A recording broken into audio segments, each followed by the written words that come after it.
Hello 8ാം ക്ലാസ്സിലെ മുത്തുമണികളെ, ഒരുപാട് പേര് ചോദിച്ചിട്ടുണ്ടായിരുന്നു സോഷ്യൽ സയൻസ് പരീക്ഷ വരികയാണ്, എങ്ങനെയാണ് പഠിക്കുക, എന്താണ് ചെയ്യേണ്ടത് എന്നൊക്കെ. അപ്പൊ അതിൻ്റെ ഒരൊറ്റ എനിക്ക് പറയാനുള്ളൂ, നിങ്ങളുടെ കൂടെ ഏകനുണ്ടോ? ഏകനുണ്ടെങ്കിൽ നിങ്ങൾക്ക് ഫുൾ മാർക്ക് കിട്ടിയിരിക്കും. ഫസൽ സാറും അജ്സൽ സാറും യദു സാറും പിന്നെ വെറുതെ ഇരിക്കണം. അപ്പം അജ്സൽ സാറ് 40-ൽ 40 മാർക്ക് എങ്ങനെയാണ് നേടുക എന്നുള്ള ഒരു വീഡിയോ ചെയ്തിട്ടുണ്ട്, അതെല്ലാവരും ഒന്ന് കാണണം. അത് ഒരുപാട് ട്രിക്സും ടിപ്സൊക്കെ സാറ് പറഞ്ഞിട്ടുണ്ട്. ഞാനിന്ന് വന്നിരിക്കുന്നത് നമുക്ക് 40-ൽ 40 നേടണമെന്നുണ്ടെങ്കിൽ നിർബന്ധമായിട്ടും അറിഞ്ഞിരിക്കേണ്ട ഒരു ഭാഗമാണ് 5 മാർക്കിന്റെ എസ്സേ ചോദ്യം. 5 മാർക്കിന്റെ ഒരു ചോദ്യം ഉണ്ടായിരിക്കും. അതിൽ ഏത് മീൻസ് 2 ചോദ്യങ്ങൾ ഉണ്ടായിരിക്കും. ഏതെങ്കിലും ഒന്ന് എഴുതാനാണ് നമുക്ക് ഉദ്ദേശിക്കുക. ഓർ ആയിരിക്കാനാണ് കൂടുതൽ ചാൻസ് ഉള്ളത്. ഓർ ക്വസ്റ്റ്യൻ ആയിട്ടാണ് സാധാരണഗതിയിൽ വരാറുള്ളത്. അപ്പൊ എവിടെ നിന്നാണ് ഈ 5 മാർക്കിന് ചോദ്യം വരിക, അത് ഏതെല്ലാം ആയിരിക്കാം, എങ്ങനെയാണ് ആ ചോദ്യം വരിക, അതാണ് ഞാൻ കാണിക്കാൻ പോകുന്നത്. ഓക്കെ, ഞാനൊരു 5 മാർക്കിന് ചോദ്യം ഇവിടെ തരാം. ഇന്ന് 2 ചോദ്യങ്ങൾ നമ്മൾ ഡിസ്കസ് ചെയ്യും. എസ്സേ ചോദ്യമാണ്, എങ്ങനെയാണ് ഉത്തരം എഴുതേണ്ടത് അതൊക്കെ ഞാൻ കാണിച്ചു തരും. ഓക്കെ, നെയിം ദ ലെയേഴ്സ്, അതായത് അറ്റ്മോസ്ഫിയറിന്റെ ലെയേഴ്സിനെ കുറിച്ചിട്ടാണ് ചോദ്യം, അഥവാ പാളികളെ കുറിച്ചിട്ടാണ് ചോദ്യം. അറ്റ്മോസ്ഫിയറിന്റെ പാളികൾ, അന്തരീക്ഷത്തിന്റെ പാളികളെ കുറിച്ചിട്ട് നെയിം ദ ലെയേഴ്സ്, അത് ഏതൊക്കെയാണെന്ന് നെയിം ചെയ്യാൻ പേരെഴുതണം. അതുപോലെ explain any one of them, ഏതെങ്കിലും ഒന്നിനെ കുറിച്ച് വിശദീകരിക്കാൻ. ഇങ്ങനെയൊക്കെ വന്നാൽ ഏറ്റവും എളുപ്പമുള്ളത് വിശദീകരിച്ച് വെക്കാണ് ഏറ്റവും നല്ലത്. ഓക്കെ, നമുക്ക് നോക്കാം. അന്തരീക്ഷത്തിന്റെ പാളികൾ ഏതൊക്കെയാണ്? Atmosphere layers. ഭൂമി ഇതാണെങ്കിൽ ഭൂമിയോട് ചേർന്നിരിക്കുന്ന, ഭൂമിയോട് ഏറ്റവും കൂടുതൽ ചേർന്നിരിക്കുന്ന ആ ഒരു പാളിക്ക് നമ്മൾ പറയുന്ന പേരാണ് ട്രോപ്പോസ്ഫിയർ എന്ന് പറയുന്നത്. ട്രോപ്പോസ്ഫിയർ. അത് കഴിഞ്ഞിട്ട് കുറച്ചും കൂടെ മേലോട്ട് ഇങ്ങനെ പോയി കഴിഞ്ഞാൽ ട്രോപ്പോസ്ഫിയറിന്റെ മുകളിലായിട്ട് ഒരു 50 കിലോമീറ്റർ വരെ നമ്മൾ അതിനെ പറയുന്ന പേര് സ്ട്രാറ്റോസ്ഫിയർ എന്ന. സ്ട്രാറ്റോസ്ഫിയർ. അതിൻ്റെയും മുകളിലായിട്ട് എന്തുണ്ട്? മെസോസ്ഫിയർ ഉണ്ട്. മിസോസ്ഫിയർ എന്ന് പറയുന്നത് മെസോസ്ഫിയർ. അതിന്റെ മുകളിലായിട്ട് നമ്മുടെ തെർമോസ്ഫിയറും അയണോസ്ഫിയറും ഒക്കെ ഉണ്ട്. അപ്പൊ ഈ ഒരു ലെയേഴ്സ്, ഈ പാളികൾ 4 ആദ്യം എഴുതി വെക്കുക എന്നുള്ളതാണ് ആദ്യത്തെ പരിപാടി. ഇനി എന്താണാവോ രണ്ടാമത്തെ പരിപാടി? ഇതാണ് കേട്ടോ നമ്മുടെ പാളികൾ എന്നുള്ളത്. ആ പാളികൾ ഇതാ ഓർഡറിൽ. ഏറ്റവും താഴെയായിട്ട് ട്രോപ്പോസ്ഫിയർ. ഭൂമിയോട് ചേർന്നിട്ടുള്ള പാളിയാണ് ട്രോപ്പോസ്ഫിയർ. യെസ്, അതിന്റെ മുകളിലായിട്ട് സ്ട്രാറ്റോസ്ഫിയർ ഉണ്ട്. സ്ട്രാറ്റോസ്ഫിയറിലാണ് നമ്മുടെ ഓസോൺ പാളി ഉള്ളത്. ഓസോൺ ലെയർ ഇരിക്കുന്നത് സ്ട്രാറ്റോസ്ഫിയറിലാണ്. ഓക്കെ, അത് അറിഞ്ഞിരിക്കണം. അതുപോലെ മഴ, അതുപോലെ ഇടിമിന്നല്, വിമാനം പോകുന്നത്, അതുപോലെ കാറ്റടിക്കുന്നത് എല്ലാം ട്രോപ്പോസ്ഫിയറിലാണ്. സ്ട്രാറ്റോസ്ഫിയറിലാണ് ജെറ്റ് വിമാനങ്ങൾ പോകുന്നതും ഇതുപോലെ ഓസോൺ പാളി ഉള്ളതെല്ലാം. ഇനി മിസോസ്ഫിയറിലാണ് ഇവിടെ ഉൽക്കയെ കാണാൻ പറ്റും. ഉൽക്ക എന്ന് വെച്ചാൽ മെറ്റിയോർ എന്ന് പറയും. മെറ്റിയോർ കത്തിത്തീരുന്നത്, ഉൽക്കകൾ കത്തുന്നത് എവിടെ വെച്ചിട്ടാണ്? മെസോസ്ഫിയറിലാണ്. അതുപോലെ തെർമോസ്ഫിയറിന്റെ ഒരു ഭാഗമാണ് എന്തെന്നുള്ളത്? അയണോസ്ഫിയർ എന്നുള്ളത്. ഈ അയണോസ്ഫിയറിൽ വെച്ചിട്ടാണ്, അല്ലെങ്കിൽ അയണോസ്ഫിയറിന്റെ സഹായത്തോട് കൂടിയിട്ടാണ് റേഡിയോ സംപ്രേഷണം സാധ്യമാകുന്നത്. റേഡിയോ വേവിനെ റിഫ്ലക്ട് ചെയ്യുന്നത്, അതായത് നമ്മൾ പറയില്ലേ വിദൂര സ്ഥലങ്ങളിലേക്കുള്ള റേഡിയോ സംപ്രേഷണം, റേഡിയോ ബ്രോഡ്കാസ്റ്റിങ്ങിന് ഹെൽപ്പ് ചെയ്യുന്നത് അയണോസ്ഫിയർ ആണ്. അത് തെർമോസ്ഫിയറിലാണുള്ളത്. ഇതാണ് പ്രധാനപ്പെട്ട പാളികൾ. പ്രധാനപ്പെട്ട പാളികളുടെ ചെറിയ സവിശേഷതകളും പറഞ്ഞിട്ടുണ്ട്. അപ്പൊ നമുക്ക് ഈ ഒരു 5 പാളികൾ നേരെ മേലെ വരെ കൊടുക്കുക. അതിനുശേഷം അടുത്ത പരിപാടി ട്രോപ്പോസ്ഫിയറോ അല്ലെങ്കിൽ സ്ട്രാറ്റോസ്ഫിയറോ ഏതിനെങ്കിലും കുറിച്ച് എഴുതലാണ്. അപ്പൊ നമുക്ക് എഴുതാൻ ഏറ്റവും നല്ലത് ട്രോപ്പോസ്ഫിയറിനെ കുറിച്ചിട്ടാണ്. അപ്പൊ അതാണ് ഞാനിവിടെ എഴുതുന്നത്. സംഭവത്തിലുള്ളൂ, ആദ്യം ഇത് എത്ര കിലോമീറ്റർ മുകളിൽ വരെ ഉണ്ട് എന്ന് എഴുതണം. ഏകദേശം ഒരു ആവറേജ് എന്ന് വെച്ചാൽ ശരാശരി എന്ന് പറയും. ശരാശരി ഒരു 13 കിലോമീറ്റർ വരെ ഉയരമാണ് എന്തിനുള്ളത്? ട്രോപ്പോസ്ഫിയറിനുള്ളത്. ഭൂമിയിൽ നിന്ന് 13 കിലോമീറ്റർ. ഇനി അടുത്ത പോയിന്റ് ആയിട്ട് എഴുതേണ്ടത്, ട്രോപ്പോസ്ഫിയറിന് ധ്രുവപ്രദേശങ്ങളിൽ അഥവാ പോളാർ റീജിയൻ, പോളാർ എന്ന് വെച്ചാൽ മനസ്സിലായില്ലേ, ധ്രുവം, ഉത്തരധ്രുവം, ദക്ഷിണ ധ്രുവം, അവിടെ എന്തായിരിക്കും? ഉയരം കുറവായിരിക്കും എന്നൊരു കാര്യമുണ്ട്. അതുപോലെ ഇക്വറ്റോറിയൽ റീജിയൻസ് 0 ഡിഗ്രി ഭൂമധ്യരേഖാ പ്രദേശത്ത് ഉയരം കൂടുതലായിരിക്കും. അത് അവിടെ ഇരിക്കട്ടെ കേട്ടോ. ഓക്കെ, നോക്കൂ, ഇവിടെ പറഞ്ഞിട്ടുണ്ട്, വിശദമായിട്ട് തന്നെ പറഞ്ഞിട്ടുണ്ട്. Height of the troposphere is more in the equatorial region. Equatorial region എന്ന് വെച്ചാൽ ഭൂമധ്യരേഖാ പ്രദേശങ്ങളിൽ എന്തായിരിക്കും? ഉയരം കൂടുതലായിരിക്കും. ഏകദേശം 18 കിലോമീറ്റർ വരെ ഉയരം വരും.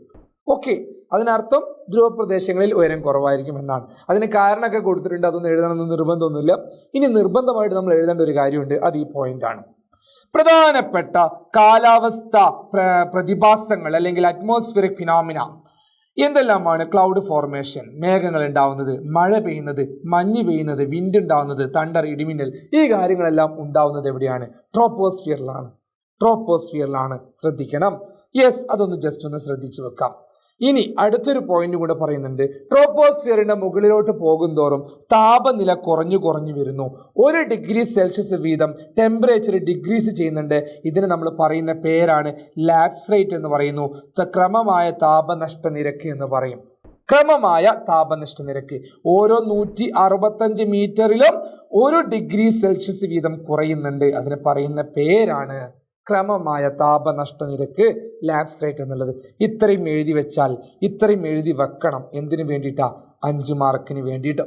5. ഇനി നിങ്ങൾ സ്ട്രാറ്റോസ്ഫിയറിനെ കുറിച്ചാണ് പറയുന്നതെങ്കിൽ അവിടെ ട്രോപ്പോപോസിനെ കുറിച്ച് എഴുതണം. എന്താണ്? ടെമ്പറേച്ചർ, താപനില കുറഞ്ഞു വരുന്നു. കുറച്ച് സമയം, ഒരു 18 കിലോമീറ്ററിന് മുകളിലോട്ട് പോകുമ്പോൾ, അതായത് സ്ട്രാറ്റോസ്ഫിയറിന്റെ അടിഭാഗത്ത്, lower part of the stratosphere, അവിടെ ടെമ്പറേച്ചറിൽ വലിയ ഡിഫറൻസ് ഉണ്ടാവില്ല. ടെമ്പറേച്ചർ കോൺസ്റ്റന്റ് ആയിരിക്കും. ആ ഭാഗത്തിന് നമ്മൾ ട്രോപ്പോപോസ് എന്ന് പറയുന്നു. അതിന്റെ മുകളിലോട്ട് പോകുമ്പോൾ ടെമ്പറേച്ചർ ഇൻക്രീസ് ചെയ്ത് വരുന്നു. അതൊക്കെ പറയും. പിന്നെ ഹാംഫുൾ ആയിട്ടുള്ള അൾട്രാ വയലറ്റ് റേസിനെ ബ്ലോക്ക് ചെയ്യുന്ന അല്ലെങ്കിൽ അബ്സോർബ് ചെയ്യുന്ന എന്തുണ്ട്? ഓസോൺ ലെയർ ഉള്ളത് എവിടെയാണ്? സ്ട്രാറ്റോസ്ഫിയറിലാണ്. ഈ പോയിന്റുകളൊക്കെ നമ്മൾ അവിടെ സ്ട്രാറ്റോസ്ഫിയറിനെ കുറിച്ച് എഴുതേണ്ടി വരും. അപ്പോൾ ഈ കാര്യങ്ങളൊക്കെ ജസ്റ്റ് ഒന്ന് ശ്രദ്ധിക്കുക. 5 മാർക്കിന്റെ ചോദ്യമായിട്ടാണ് വരിക. നോക്കാം. അടുത്തത് give a note on rain. ഇത് വാട്ടർ ഓൺ എർത്തിൽ നിന്നാണ് കേട്ടോ. മറ്റത് ബ്ലാങ്കറ്റ് ഓഫ് എർത്ത് ആണെങ്കിൽ അടുത്തത് water on earth. Okay. Give a note on rain water conservation and surface run off. മഴവെള്ള സംഭരണത്തിനും ഒഴുകുന്ന വെള്ളത്തെ സംഭരിക്കാനുള്ള വിവിധ മാർഗങ്ങൾ ഏതെല്ലാം? മഴവെള്ളം എങ്ങനെ സംഭരിക്കാൻ പറ്റും? ഇതാണ് ചോദ്യം. അപ്പം ലിസൺ, ശ്രദ്ധിക്കേണ്ട കാര്യം, നമുക്ക് ഏറ്റവും നല്ല പരിപാടി മഴവെള്ള സംഭരണമാണ്. എന്തിനുള്ള? ശുദ്ധജലക്ഷാമം പരിഹരിക്കാനുള്ള. റെയിൻ വാട്ടർ ഹാർവെസ്റ്റ് ചെയ്ത് നമുക്ക് ഫ്രഷ് വാട്ടറിനുള്ള സ്കേഴ്സിറ്റി ഒഴിവാക്കാൻ പറ്റും. ഓക്കെ.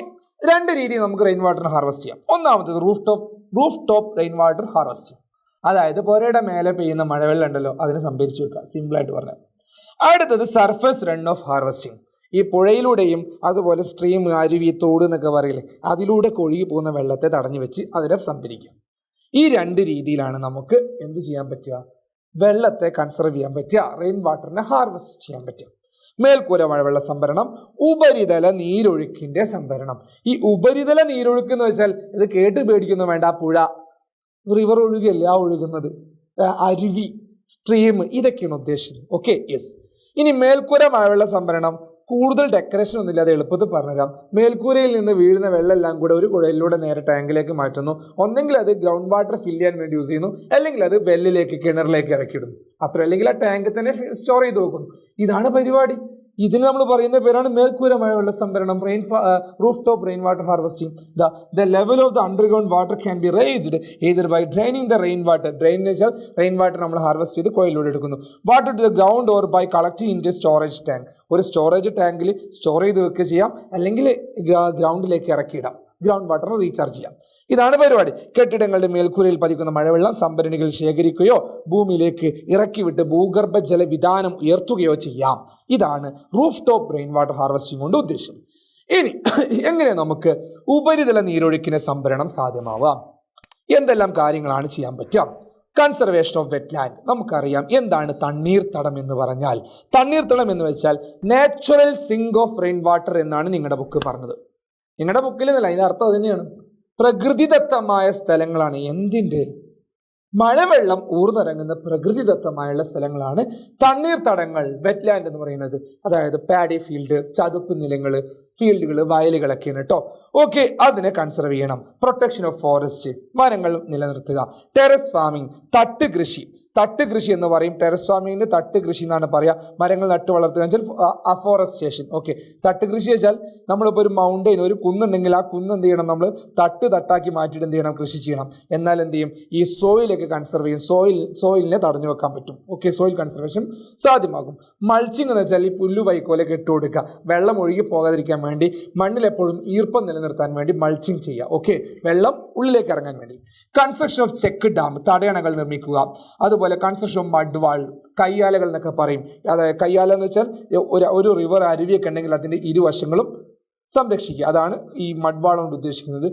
അതുപോലെ വരമ്പ് എന്നൊക്കെ പറയാറുണ്ട്. വരമ്പ്, ഈ അരുവികൾക്ക് വരമ്പ് വെച്ചു കൊടുക്കുക എന്നൊക്കെ പറയാറുണ്ട്. Okay, yes. Digging rain water proclamation pit. Proclamation അല്ല, പ്രൊക്ലമേഷൻ എന്ന് വെച്ചാൽ വിളംബരം എന്നാണ്. കുണ്ടറ പ്രൊക്ലമേഷൻ, ഇതല്ല. പെർക്കുലേഷൻ. ഓക്കെ, പെർക്കുലേഷൻ, എപ്പോഴും പെർക്കുലേഷൻ ആയി പോകും. പെർക്കുലേഷൻ. Okay, yes. പെർക്കുലേഷൻ എന്ന് വെച്ചാൽ ഉള്ളിലേക്ക് സംഭരിക്കുക, അല്ലെങ്കിൽ നമ്മൾ പറയുന്നത് മഴക്കുഴി, കറക്റ്റ് പറഞ്ഞാൽ മഴക്കുഴി എന്ന് പറയും. മഴക്കുഴി. ഈ പെയ്യുന്ന മഴവെള്ളം എല്ലാം കൂടി ഒരു കുഴിയിൽ വെക്കുക. ആ കുഴിയിൽ നിന്ന് വെള്ളം അടിയിലോട്ട് ഭൂഗർഭജലമായിട്ട് സ്റ്റോർ ചെയ്ത് വെക്കുക. അതിനെ പറയുന്ന പേരാണ് rain water percolation pit. Percolation എന്ന് വെച്ചാൽ ഒരു സ്ഥലത്ത് കൂടിച്ചേരുക, പെർക്കുലേറ്റ് ചെയ്യുക, കൂടിച്ചേരുക, എല്ലാം കൂടി ഒരുമിച്ച് സംഭരിക്കുക. ഓക്കെ, അതിന് വേറെ ഒരുപാട് പേരുകളൊക്കെ നമ്മൾ രാജസ്ഥാൻ ഭാഗത്തൊക്കെ പറയാറുണ്ട്. അത് നമുക്ക് പഠിക്കാനില്ലാത്തതുകൊണ്ട് നമുക്ക് എന്ത് ചെയ്യുന്നില്ല, പഠിക്കേണ്ട ആവശ്യമില്ല, അതുകൊണ്ട് കഴിച്ചിലായി. ഓക്കെ, അപ്പോൾ എനിവേ ഇതാണ് പ്രധാനപ്പെട്ട 5 മാർക്കിൻ്റെ 2 ചോദ്യങ്ങൾ വരാൻ ചാൻസ് ഉള്ളത്. ഇതിൽ നിന്ന് നമുക്ക് കിട്ടാൻ നല്ല സാധ്യത കൂടുതലാണ്. ഒന്നെങ്കിൽ അറ്റ്മോസ്ഫിയറിൻ്റെ ലെയേഴ്സ്, അല്ലെങ്കിൽ ഈ പറഞ്ഞ പോലെ റെയിൻ വാട്ടർ ഹാർവെസ്റ്റിംഗ്. ഇത്രയുള്ള പരിപാടി. അപ്പോൾ എനിവേ ഇനിയുള്ള പരിപാടി എന്താ വെച്ചാൽ ലൈവുകളൊന്നും മിസ് ചെയ്യരുതെന്നുള്ളതാണ്. ഇനി എന്താ 40 മാർക്കിന് കിട്ടാൻ വേണ്ട പരിപാടി എന്ന് ചോദിച്ചാൽ, ഒരൊറ്റ ലൈവ് ക്ലാസ് പോലെ എൻ്റെ മക്കൾ മിസ് ചെയ്യാതെ കാണണം. എല്ലാ സബ്ജക്റ്റിൻ്റെയും നിങ്ങൾക്ക് ഫുൾ മാർക്ക് അല്ലെങ്കിൽ അപ്പുറത്തേക്ക് നേടാൻ പറ്റുമോ, ഓർ ക്വസ്റ്റ്യൻസ് എഴുതിയേക്കാൻ പറ്റുമോ, അത് ഞങ്ങളുടെ ഗ്യാരണ്ടിയാണ്. അപ്പോൾ ഏഗൺ വെയിറ്റ് ചെയ്യാണ്. മാക്സിമം ഷെയർ ചെയ്യുക, ലൈക്ക് അടിക്കുക, സബ്സ്ക്രൈബ് ചെയ്യുക. Thank you, bye, see U.